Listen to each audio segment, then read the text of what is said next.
Good evening, everybody. Before I begin this evening, I'd like to recognize a few special friends in the audience who've taken the time to join us this evening. Professor Paolo Catalfamo, Chairman of Investar, founder of Franklin Templeton in Southern Europe, and Consul General for the Republic of Italy to Mauritius. Mr. Ken Punasami, Managing Director for the Board of Investment, Republic of Mauritius. Dr. Michael Pagano, Doretta Chair of Finance, Villanova School of Business. Dr. Jack Caravelli, Director of Nuclear Nonproliferation for the Clinton White House and now Managing Partner of the Trilateral Group, a London-based strategic consultancy and holding company. Joseph Del Rosso, Executive Chairman for the Villanova Center for Marketing Public Policy Research, Senior Partner for Pepper Hamilton and President of the National Italian American Foundation. Joe, I'm stopping there. Thank you, everybody. Thank you. For those of you that don't know me, I'm Professor John Kosip. I'm Director of the Center for Marketing and Public Policy. Welcome to this special distinguished speaker presentation for the Villanova School of Business. We are very fortunate, and I give a very warm welcome to our new friend, Vice Prime Minister DUVAL. Thank you for joining us this evening, and thank you for taking the time out of your busy schedule. We thank you.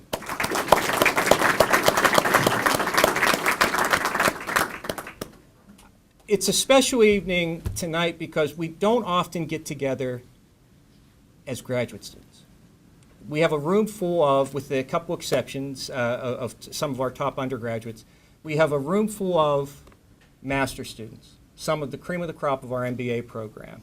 Villanova, as it is well known, is number 12 in the nation in our part-time MBA program, and it's something we should truly champion. And our students have done a very interesting project this evening in terms of putting together a book for the Republic of Mauritius, positioning Mauritius in the international marketplace, a pro-growth blueprint. And we will be sharing some of those findings with the Vice Prime Minister and with Ken as we go forward over the evening. I'd like to introduce my good friend and occasional Villanova professor, Paolo Catalfamo, to give a formal introduction of his friend, Vice Prime Minister DUVAL. Paolo.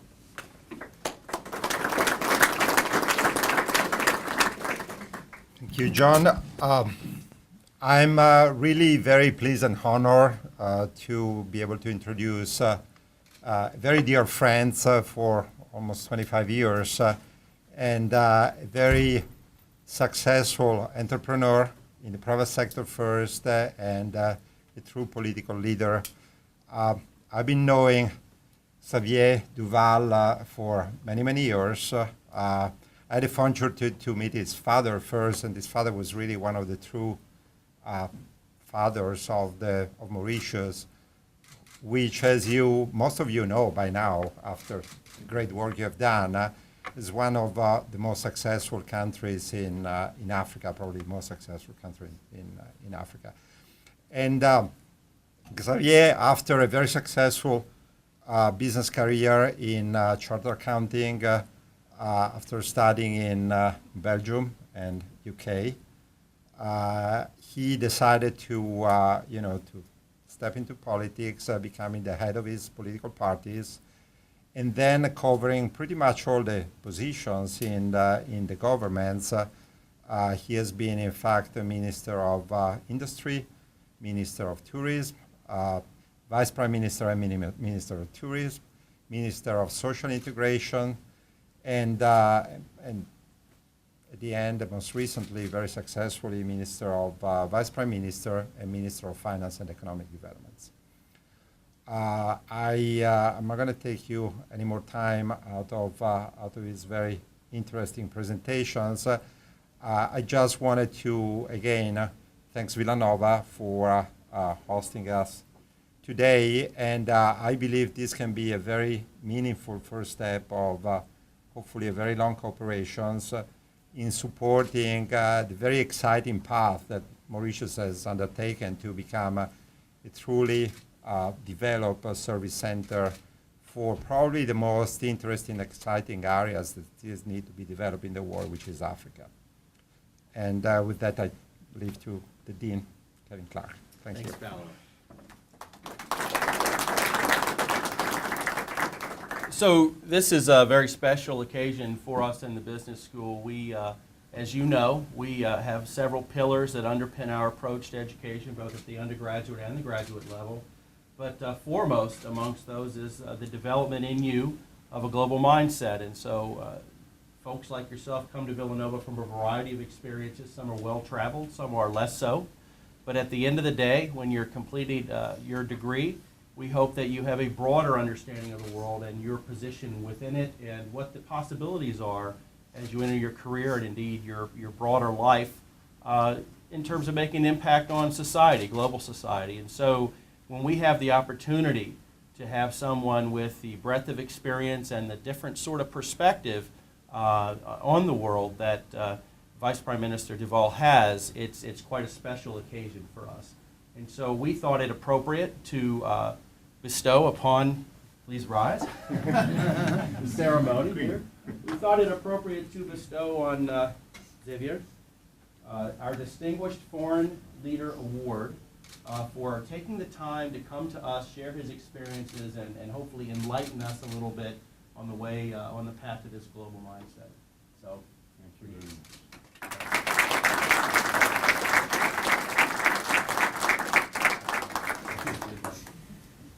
Now, would you prefer to do your remarks here? Yeah, sure. Okay, that's fine. Thank you. Thank you very much.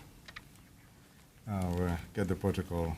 Mr. Kevin Clark, Interim Dean of the Business School, Mr. John Kosup, Associate Professor of Marketing, Director, Center for Marketing and Policy Research, all the distinguished guests and the members of our delegation, students, ladies and gentlemen.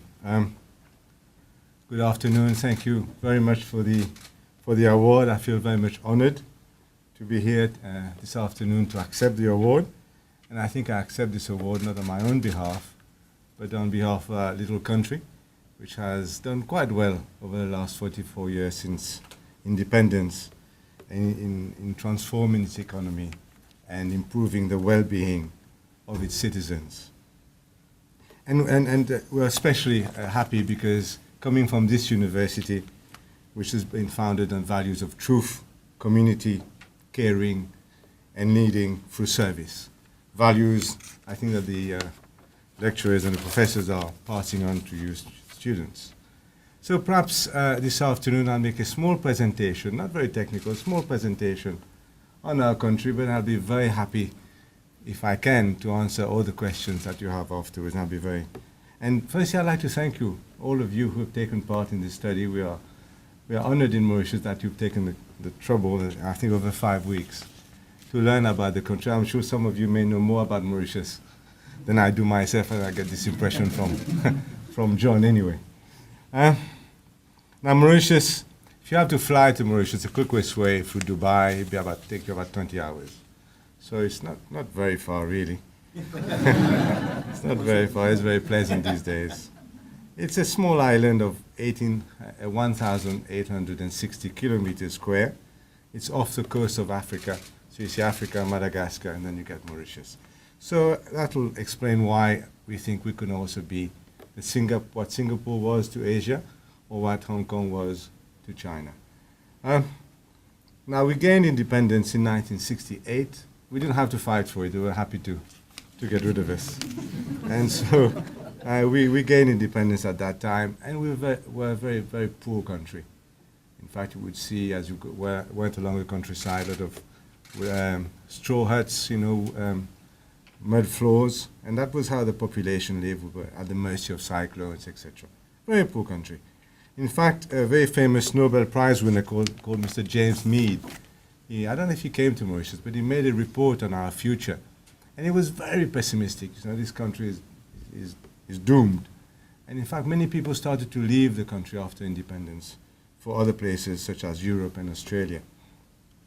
Why we were in such a dire state, we were almost totally reliant on one crop, sugar, and we were selling to Tate and Lyle at the time. And so that was the economy, very low income per capita.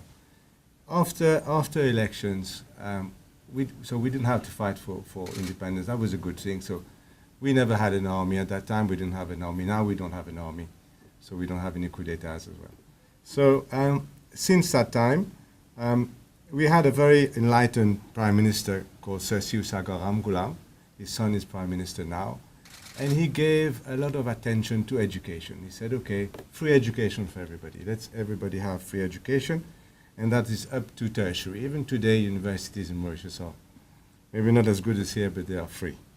And so we gave attention to education, and we gave attention to things like free health, to building up the infrastructure, and also what we did very successfully was a family planning program to keep the population under control. So in fact, from that very difficult start, we are probably today one of the most diversified economy anyway in sub-Saharan Africa. We are a middle-income country. Our per capita GDP is 8,500, which is fine. We would like to double that, but it's okay. And sugar, which was at the time of independence accounted for 1.6%, for 35% of GDP, now only accounts for 1.6% of GDP. So we've been able to really diversify. And as I mentioned, we had this free education, etc. But something that we've always had in Mauritius, and which we'll value, I'm sure you'll value here, all of you, in America, is democracy. We've always had elections, we've always had democratic government, and they always change. Quite often we have change of parties, and you'll find that bit like here maybe, that the campaigns in Mauritius are on how you can get the economy to, who can do better for the economy. It's not sort of socialist or capitalist. It's, the guys want to get rid of us because they can do better, apparently. That's what they say. So that's the political debate. And so after some difficult time, nevertheless, after independence, we had one finance minister came in and reduced drastically the income tax and the corporation tax rates. Drastically, he cut it by half.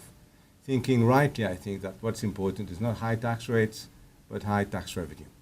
And that accounted for, since that time, 1983 onwards, Mauritius started on a very good path of economic growth.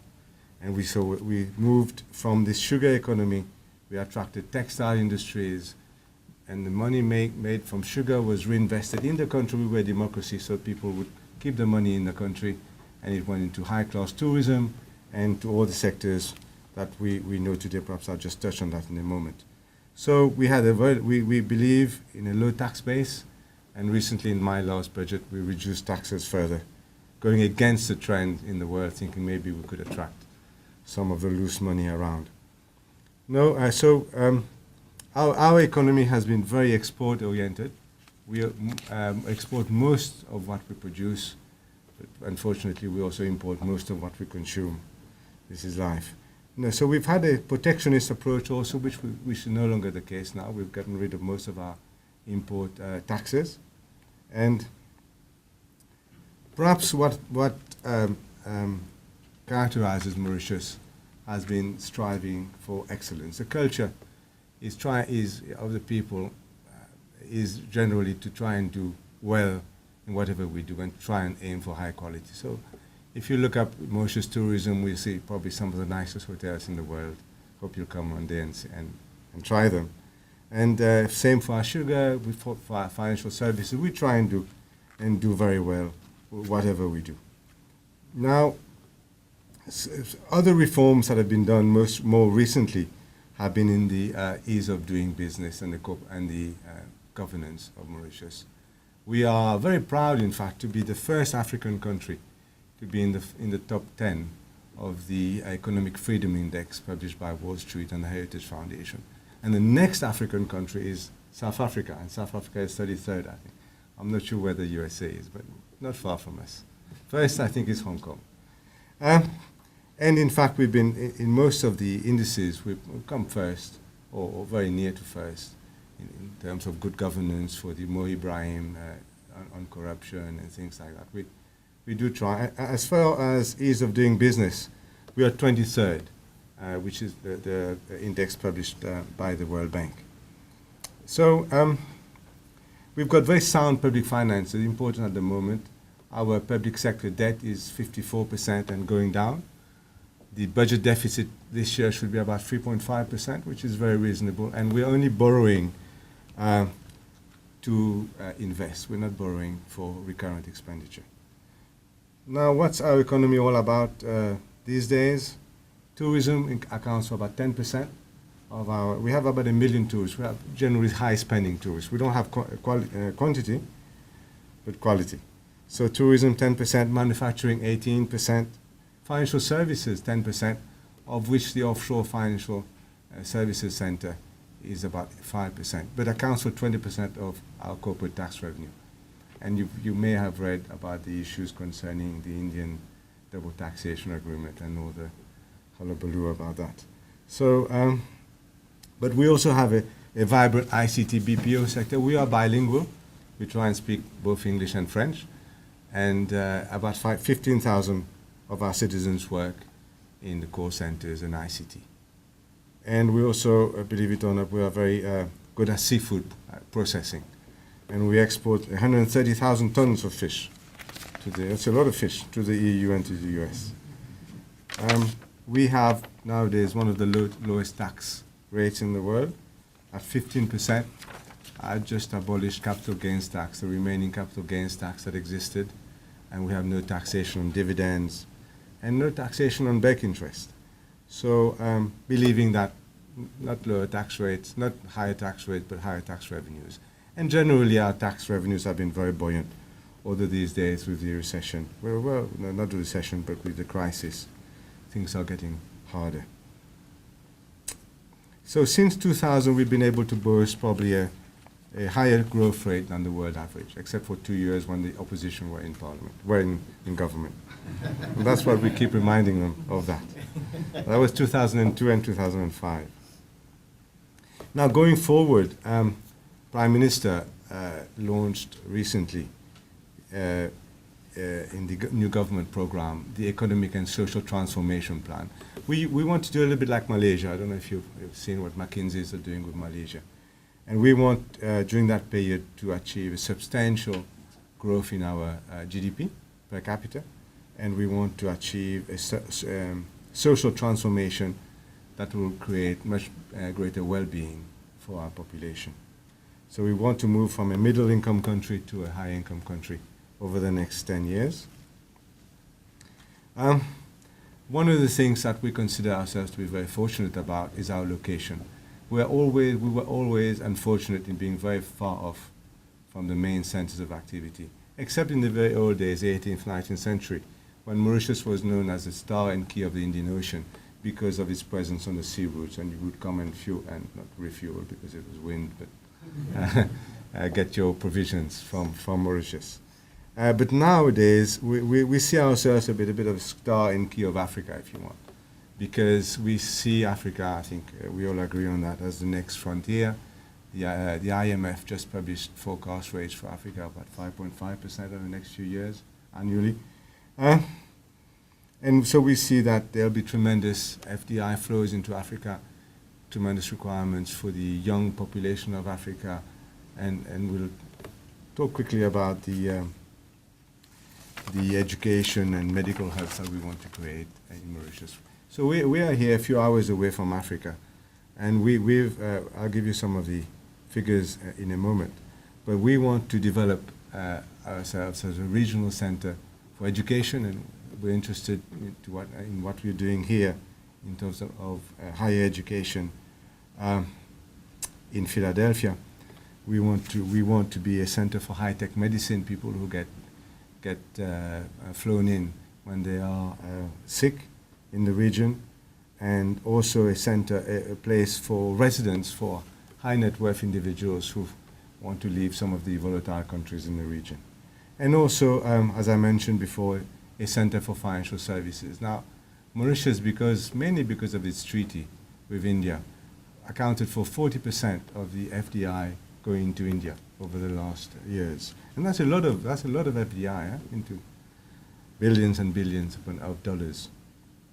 And using that experience, we want now to be on the route for investment to Africa. Why do you think that that's possible? Because we think our country is complementary to whatever African countries have to offer. We have the rule of law. Some countries have, some countries don't, as you know.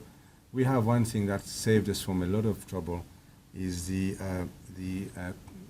Supreme Court of Appeal in Mauritius is a Privy Council in the UK. So, we don't control our own judges. They are in the UK, fully independent.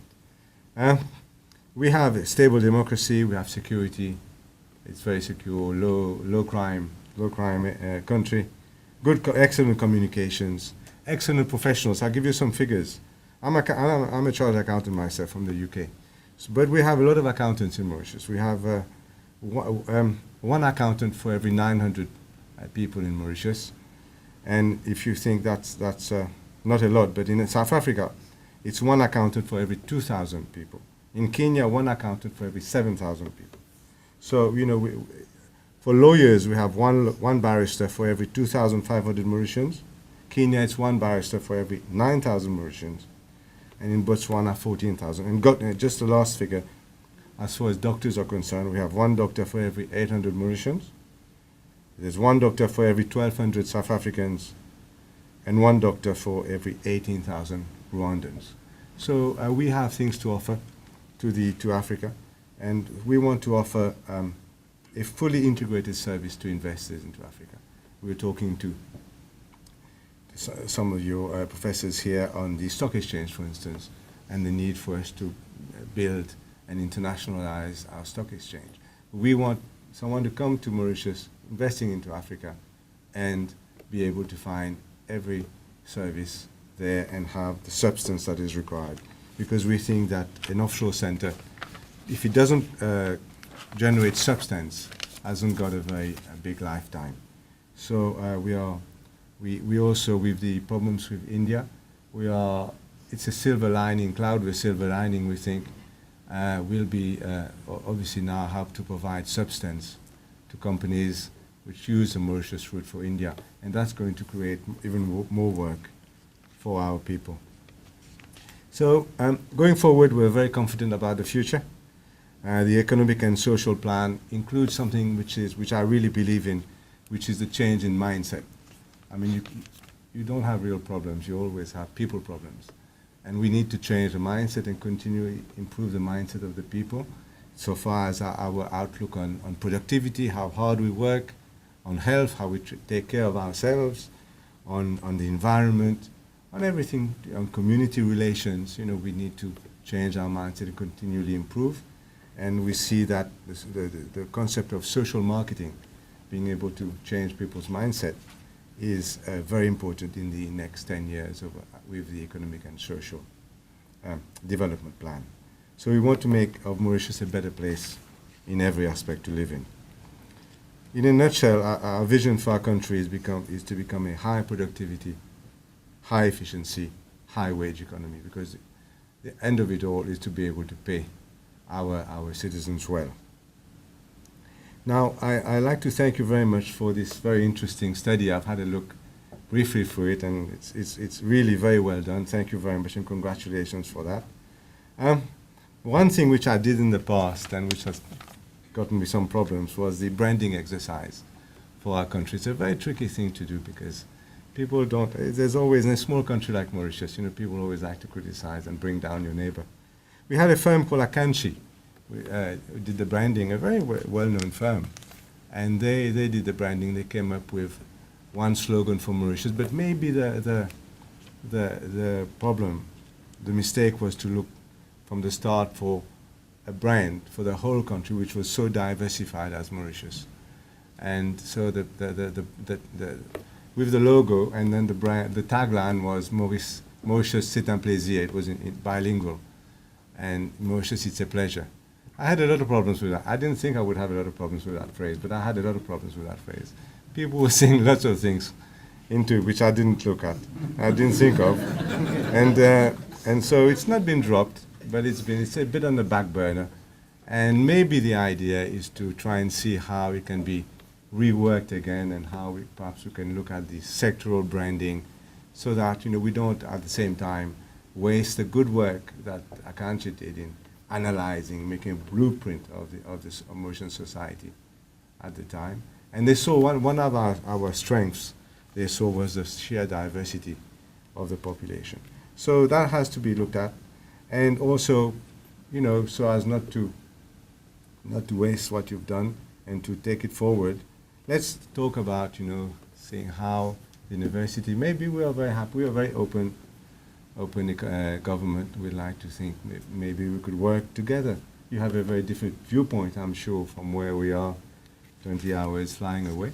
So let's see whether we can work together. We'd appreciate to have the interest of such intelligent people as yourselves, and who knows where that can be. And maybe we can also add by providing a different case study for everybody here. Thank you very much for your attention.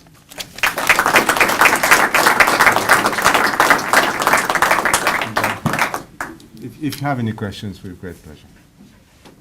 We'll open it up to questions from the audience. Don't be shy. Maybe it would be helpful if you expand a little more on the importance of Mauritius to the international investment community, especially because of the relationship in the past with India and the global investment fund that really helped develop the Mauritius financial markets. Absolutely. India signed one of the most favorable treaties it has with a foreign country in 1982, not thinking that Mauritius would develop an offshore financial center. And in fact, it gave Mauritian companies, what it said was, in fact, Mauritian residents would pay capital gains tax only in Mauritius, and there were no capital gains tax on those type of transactions at the time, and other advantages to do with interest and bank interest, etc. A few years later, so that was signed, I think, in 1982. A few years later, in 1987, we started the Offshore Financial Services Center. And it took us a few years because a center like that needs to build on its reputation. So it took us a few years, but then it really started to take off. And, because there is also an issue between, I'm sure you guys know tax much better than I, but there's an issue for taxation. If a US citizen invests directly into India, he may actually get taxed twice. This is what I understand. But if he goes from Mauritius, he only gets taxed once, which is fair enough. So those sort of arrangements made sense, and lots of people who had never probably heard of Mauritius before started to use Mauritius as a route to investment into India, what the Indians call treaty shopping, and they don't like it much. But it has also generated billions of dollars of investment to India and hundreds of thousands of jobs. And so that's been one contribution of Mauritius to the financial services world. We've also got a good tax treaty with China, and we have 12 double taxation agreements with African countries. We're building on that. And so this is a bit what we have. We've also, because of our Indian treaty, attracted a lot of we have about 20 banks in Mauritius, I think 14 of them are international banks.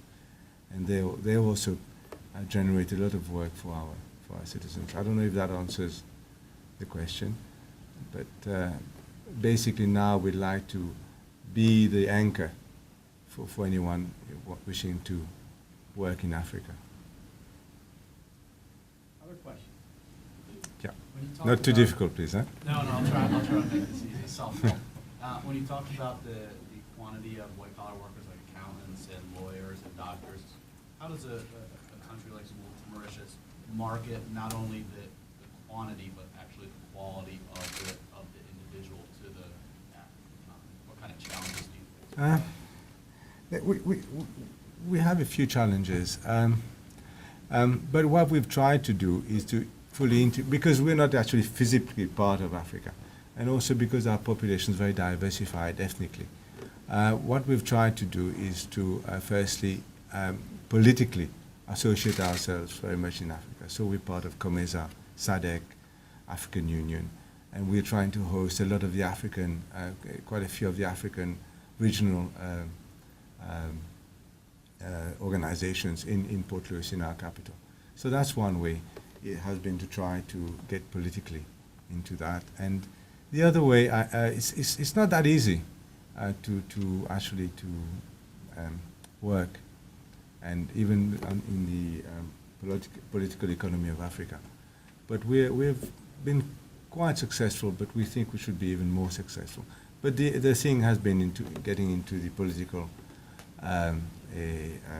system and the regional organizations at this stage. But we're just appointing now 2 roving ambassadors, and their job will be to go around to get our double taxation agreement signed and the investment promotion and protection agreement signed. Another question. You talked a little bit about some of the entitlement programs that you have for the population. Some of this, sorry? Entitlement programs Yeah. like free healthcare, Yeah. education. But then you also talked about the need to continually improve that social mindset. So, I mean, with those kind of programs in there, and what kind of programs or campaigns do you run internally to keep the population motivated when they have these entitlement Yes. programs, you know? Yes. I don't know if this is being recorded, but I'll say it anyway. I'll say it anyway. One thing that we didn't have at the time was unemployment pay, which we do have in a way now. So at the time, if you didn't work, that's it. You know, you wouldn't eat. So Mauritians tended to work hard. Another issue that we have, worse than, not worse, but you know, in a different angle from the welfare state, is the fact that the civil service pay generally and the conditions are much better than in the private sector. So there is a tremendous wish on the part of the population to leave the private sector and come and work for the government. And that's causing problems for our industry. But generally speaking, the universal welfare state has provided sort of an educated population. It has provided a healthy population. You need a healthy population to be able to develop. So these have been good things. The worst problem has been the discrepancy between public and private sector work, which we're trying to get rid of, but it's not easy. Problem with welfare state is once you start a program, you can never stop it. That's the problem. Yeah. Moving forward, do you have any plans for marketing Mauritius's financial services on a world level as opposed to marketing the country as a whole? Yeah, absolutely. What yeah. type of plans do you have? Absolutely. We, in fact, especially since we have this shift now from India looking to Africa looking, in fact, we've got a joint investment conference with the UK government next month, not next month, month after, in June in London, and that will be part of our mission. And Ken here is the CEO of the Board of Investment, and they have quite a lot of money, and they have the mission is to get the prospects of Mauritius known to the world. But the issue also is maybe not so much in Africa, is that Mauritius is basically known as a tourism destination. So we need to change that also. People think of us more as a serious place to do business. So we are thinking of having these investment conferences, but we also attend. And say Australia is having a conference on Africa, we'll also barge in, and we'll try and promote ourselves there. So we'll be attending all these world conferences. Thank you. So, yeah. Yeah. When you talk about promoting Mauritius to Africa, are you talking primarily sub-Saharan Africa or North Africa and Arab countries in the Middle East as well? At the moment, the growth potential, as you know, is in sub-Saharan Africa. The North has got its own problems. Also, I think, politically speaking, we are closer to the sub-Saharan group. Now, we have this advantage of speaking French also. So the only thing we've got to polish up on our Portuguese, and then we'll be okay. So it's basically that region that we're looking at. Sorry. From what you said, it sounded like education has been very important in Mauritius since the very beginning of the country. What steps do you see going forward on ways of improving upon, I understand you guys have a very high literacy rate, but do you have any plans in the works right now? Yeah, we are a little state very far from everything. So, you know, our students don't. Usually, you'll see a difference between someone who studies in Mauritius and someone who studied overseas. So we have a program to send our brightest minds, you know, overseas, and probably some of them don't come back. But that's we do that. But we also are attracting overseas universities. And we've got a few. I must say, we ought to go for higher quality, and we are really trying to attract high level universities to come to Mauritius, either in partnership or directly, and that hopefully will bring more. And we also, one thing that's interesting is we're also developing some boarding schools, and for kids, you know, living maybe in Africa and will come to Mauritius for study. So yeah. Is there any other competition to be a service hub for Africa in the area or in the world? And how is Mauritius differentiating itself from that competition and to stay ahead? There is competition. I think South Africa is also a very strong regional base. Nairobi also, especially it's got more regional organizations.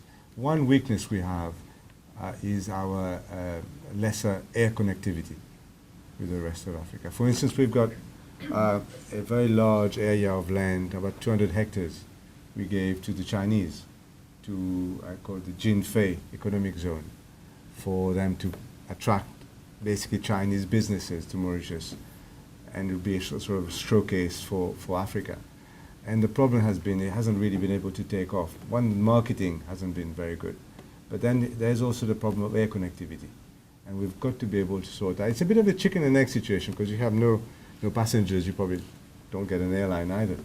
But the trickiest issue for us in our Africa policy is to get a regional airline, and to be able to finance that in the early years before it's really. If we do that, then I think we've completed the circle. Yes. You mentioned somewhat de-emphasizing the tourism brand to make it, a serious place to do business. But I wonder if you've considered how one might complement the other. I'm thinking of Dubai and how sort of some of the same things that make it attractive place to go on vacation are the same reasons why it's a good base to do business in the wider Middle East. It's a place where you're comfortable with your family living. If you're an expat, it's a stable and safe place. Yeah. I think the country may have many of the same characteristics. Yes. That was the reason behind the tagline. It's a pleasure. Mauritius, it's a pleasure, but it didn't work out. In fact, I tell you, some of the French taxi inspectors, when you have conferences, business conferences in Mauritius, they disallow. They disallow the expense, thinking people just came for. Yeah, Dubai is another excellent case. I mean, Dubai is very hard to compete with for various reasons. But we have a lot of respect for what Dubai is doing. Well, it's possibility. Obviously, we try to market the in fact we try to market the very the well-being and the quality of the environment and the quality of life in Mauritius. In fact, we find that especially for the French, because it's very French-speaking Mauritius. The French come to Mauritius, and many of them come not for business reasons. That's one reason, but because they want the lifestyle. And in fact, if you also take the fact that we're trying to attract the high net worth individuals, one of the reasons is not so much because we want to sell them a house, but because we want them to, again, after invest in the country and help us develop the country. Sorry. I'd like to understand a little more about how you intend on implementing that 10-year plan to move from a medium income to a high income country. Are you Or is it your plan to, through the deregulation of the financial services industry, to attract more capital, which will then turn into tax revenue that we use to build up infrastructure in your country? Or are you looking for, I understand you have a lot of gears turning at the same time, but are you looking for someone to come in and invest in infrastructure, which will hopefully add to your financial services? Or is it like a chicken and the egg, like what comes first before you could really see growth? Deregulation is not a word we use Okay, anymore. I'm sorry. That's not a nice word anymore. No, but in fact, it's a bit of the opposite. We think that it is only through maintaining a very high reputation that we'll have a future in financial services. And in fact, Mauritius, because it's a real economy, it's not just got the offshore, we can't afford to be on anybody's blacklist. And so we are complying fully with all the OECD and FATF or whatever regulations that they are. So the building block for the future is an excellent reputation and then substance, and these two with the professionals. And we need firms, financial services firms, to come to us and help us to create the substance, provide all the services. In fact, I'll tell you one thing, that one of the problems, one of our main competitors with the investment into India is Singapore. And one of the things that people sometimes prefer Singapore is that it's easier to create substance. It's easier to find the firms that will justify your being there. And that is a very important point for us now, so being able to do that. Sorry. Okay. So. You mentioned you've had trouble getting airlines to come into Mauritius. Have you thought about starting a government-run airline? Yeah. I used to look after it. Okay. It's still there. In fact, it's not so much coming to Mauritius, it's to serve the African capitals. Now, if you take Maputo, which is next to us in Mozambique, yeah, I think I got that right. Now, they have two services, one to Johannesburg and one to Portugal, and that's it. So if someone wants to go elsewhere, they have to go to Johannesburg or Nairobi, and no, Johannesburg or Portugal, Lisbon. So the problem is not north-south. It is Mauritius to Africa, and the problem there is to generate the traffic. And so we think that Mauritius becomes a hub between Africa and the rest of the world, so that people who come to our airport in Plaisance will not come just to enjoy our beaches, but also because they want to go to China, they want to go to USA, and they want to go elsewhere. So we think that's one way of generating the traffic. But again, it's going to take a bit of time. Someone worked out that Maputo to Mauritius will have 10 clients a day. So Well, if it becomes a hub and spoke system, and you can make Yeah, Mauritius yeah, the hub, yeah. then you're golden. Yeah. Just like Atlanta. Atlanta, there's not a lot going on in Atlanta in the United States. Okay. Everyone flies through. Okay. Yes. So- Like Dubai or Singapore. Yeah. But we have a new airport under construction, big airport. Xavier. Yes. You mentioned that Mauritius has very little debt, and the debt that you take out is for investment. I'm sorry, I didn't hear that. Mauritius has very little debt, Tax? Yeah. and the debt that you Debt. take out is for investments. Yeah. What capital improvements are in the works for? Yeah, in fact, I think you mentioned also the capital. Mauritius, our debt structure is reasonable. Not only is it not very much in terms of percentage, but also a lot of it is local. So we only about 20% is foreign owned debt, and that sort of gives us additional. I say we can always print, if we have a problem. No, I didn't say that.